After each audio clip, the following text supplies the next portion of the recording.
A mere 90 miles separates the United States and Cuba, where in Havana's harbor, a convoy of 4 Russian ships arrived last week.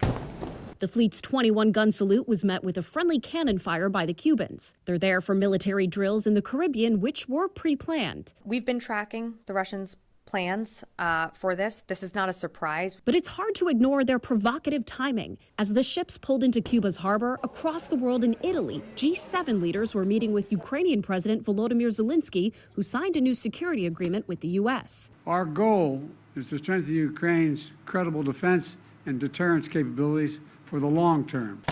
2 weeks prior, President Biden gave Ukraine narrow permission to use American weapons against targets inside Russia. The ability to conduct counterfire in this close fight in the Kharkiv region is what this is all about. And the Ukrainians, my expectation is that they'll put that to good use. A day after the Russian ships arrived, in a rare public disclosure, U.S. Southern Command announced the USS Helena, a nuclear-powered fast attack submarine, was in Guantanamo Bay, Cuba. Southcom emphasized it was part of a planned routine visit, but the decision to make that public is viewed as a direct response to Russian provocation that reportedly began days earlier near the United Kingdom, where local news outlets report the Russian submarine Kazan was spotted by the Royal Air Force off the coast of Scotland on June 5th, before it made the transatlantic voyage to Cuba. How to respond to Russia's aggression is top of mind for dozens of countries participating in a Ukraine peace summit in Switzerland over the weekend. Putin is not serious about ending the war,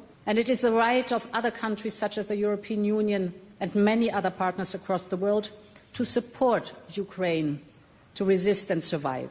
There's no indication Russia's displays of aggression toward the U.S. and its allies will subside as Washington prepares to host July's NATO summit, a group Russian President Vladimir Putin claims is an existential threat to his country.